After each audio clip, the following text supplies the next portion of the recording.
Welcome back to the Unnamed Project. Today we're carrying on with our triple threat two-stroke.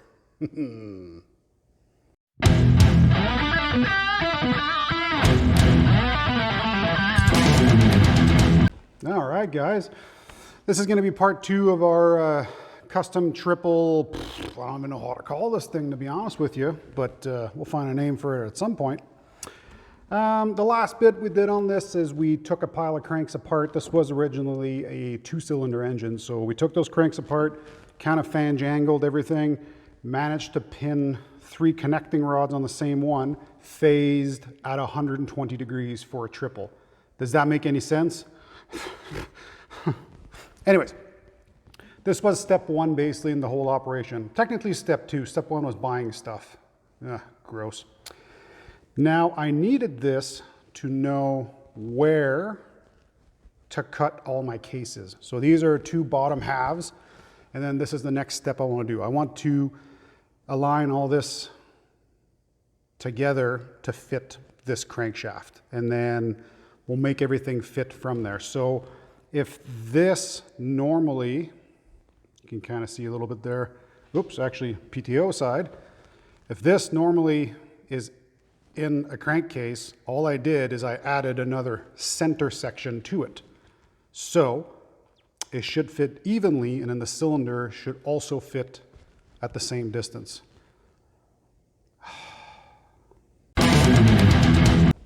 So all that nonsense is about to make sense. So I got 2 cases here, right? This is the top half and this is the bottom half. I'm interested in the bottom half for now. Ooh, this one's sticky. Do we have a secret bolt? We do have a secret bolt. We're gonna put these top halves away. We don't need them. A couple things are going on in the bottom here. So we have a water pump, right, which is driven off of the gear in the center of the crank. We're still gonna need that for one side. So I'm going to leave this one as the PTO side. So the side that goes onto the clutch. So what I'm planning on doing is to cut in the middle down here, then cut the middle of the next case, and then slap those together. So what I think I'm going to do is I'm going to cut on the inside of this line that's right there, like the casting line, and then virtually in the same place on the other side. And what that's going to do is give me the same, because these distances are the same on both the crankcases. Let's get cracking.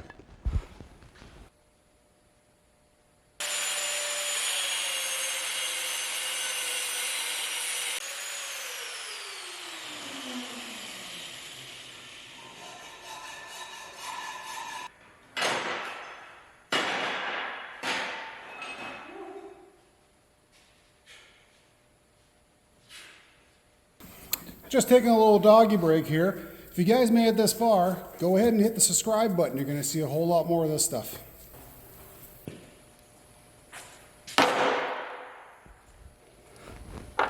Image is nothing. Obey your thirst. So we got the 2 halves cut. Pretty simple. Did it with a grinder and then finished it off with a hacksaw blade. So not really too much going on there. Now I want to see how well this can go together. All right, this crank weighs a ton.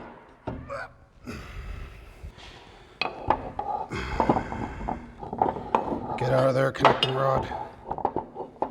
I had to do a quick adjustment on one of the bearings there. Basically the seal, if you will, there's a seal in the center of this. Didn't want to cooperate.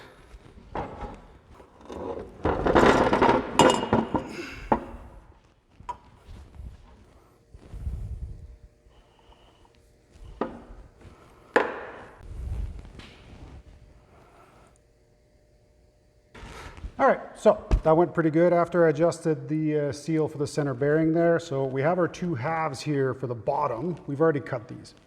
So what I've done here is I've matched them to a top, and then I made a line corresponding to where I have to cut these ones. So same thing, I'm gonna go ahead and go cut these ones, and then we're gonna come back and slap it all together. Watch it not fit anymore for some reason.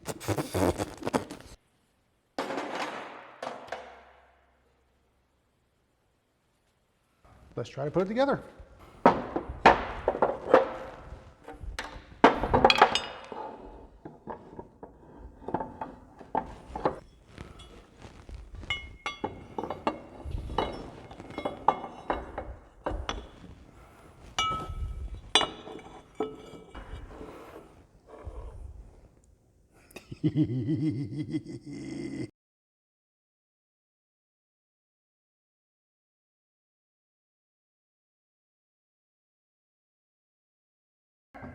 Went ahead and cleaned it up a little bit there and put the base plate on to try to hold everything straight here. So, hey, so far so good. We got good rotation. Nothing's really hooking on anything. The table decides to move on its own. That's completely cool. I need to clean everything up here, all the flat surfaces, and bevel where all the cuts are, right? So basically the whole point of that is I'm trying to get as much penetration as I can. And we're gonna get into welding this case up here. So what I'm planning on doing is actually putting the whole unit back together like this, once everything is cleaned up, of course, and then using the crank to line everything up, using the base plate, which is already on there, to hold everything nice and straight. And then I have one of the cylinders that actually goes on here. So I'm gonna use that to hold this down as much as I can. The only problem is the bolt holes for the cylinders don't line up anymore. So I'll probably end up using a clamp system or something like that for now. Just something that, you know, help keep everything straight. So a little cleaning and grinding, and then we'll see you on the welding table. All right, on the welding bench here, I got the machine all set up.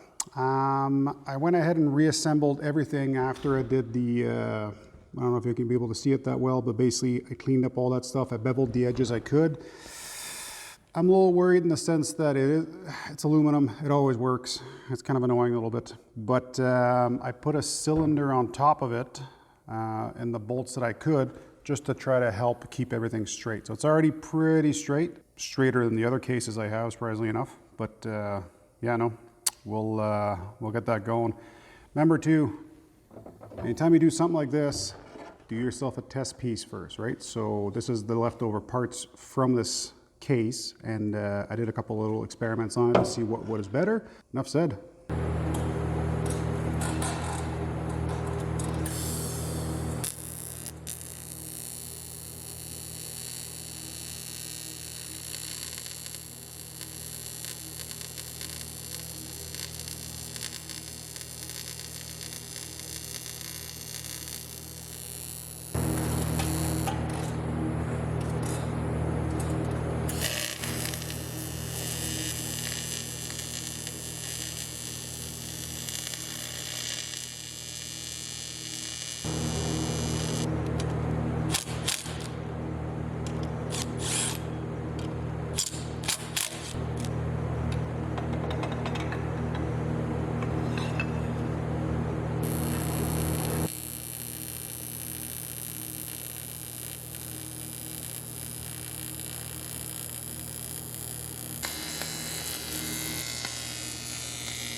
Yeah, all in all, it turned out not too bad. Obviously, got a lot of cleaning to do and, you know, trying to make sure everything's good to go. I know for a fact I'm going to have to do a couple retouches afterwards, but we'll deal with that when we get into it.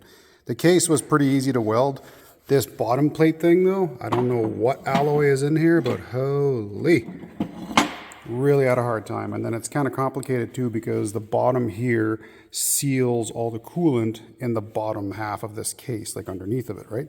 So we'll deal with that afterwards. Right now, what I'm looking at is cutting up the cylinder. So keep in mind, I got to cut one of these monoblocks apart and weld it onto the other one so I can have my 3 cylinders. So I'm going to try to do it in this. Hopefully it works.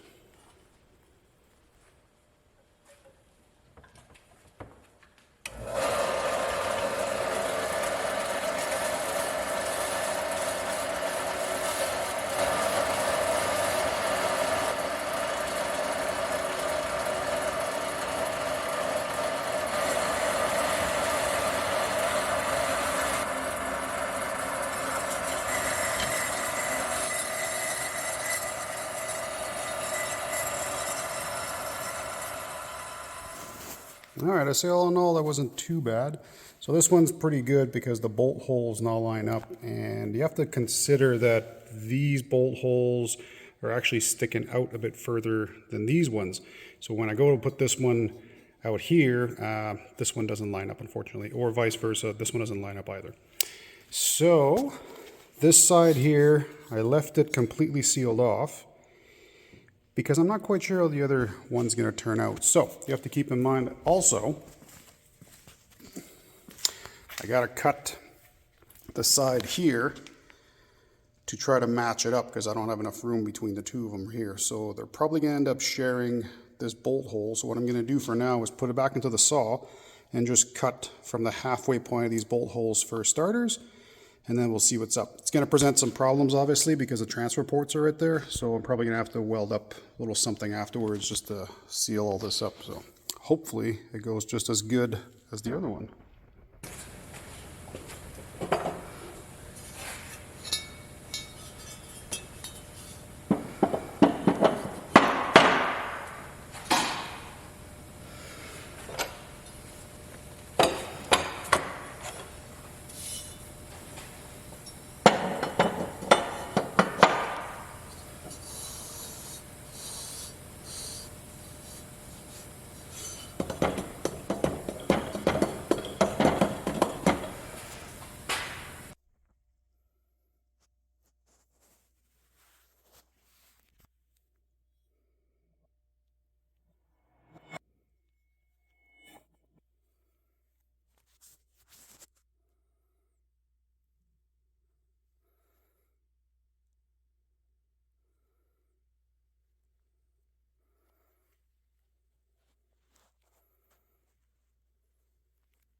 Phew. Well, you know what? All in all, that didn't go too bad, or at least not quite as bad as I expected. So I wasn't quite sure what to expect when I started cutting down these cylinders and see what was in the middle of them, right? So a couple problems I have here. Obviously, the bolt holes don't quite line up anymore. Not really the end of the world. I mean, I can always just kind of shave, re-weld, re-drill. There's a lot of options when it comes to that, so I'm not too worried. The other big problem I have is that on the bank of cylinders the bank of cylinders I didn't cut down, I had to shave one side, and now there's a big hole in the transfer port.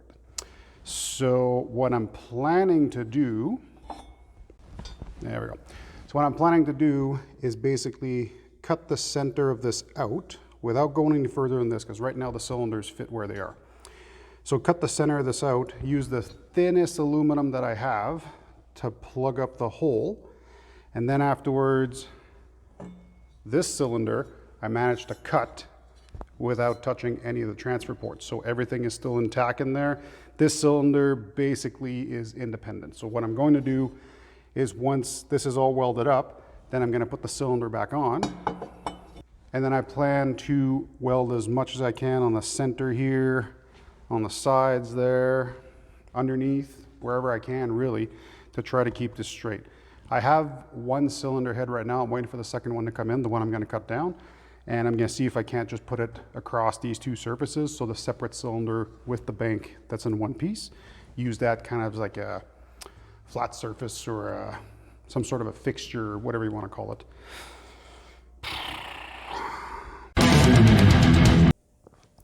Yeah, well, again, ran out of time for this week.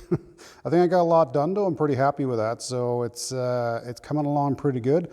Full disclosure, I received the other head. So I'm not missing anything now to finish welding up those cylinders, and just once those heads are done, I gotta put this thing together. Oh, she's gonna be trying to run pretty soon. I can't wait. Your man Porter here. We're gonna be signing out for this week. Really hope you enjoyed this. I love putting all this stuff up there. Really hope that you guys click the old subscribe button, and that subscribe, but in some sort of really not well pronounced way. Leave me a little comment if you will. We'll see you on the next one.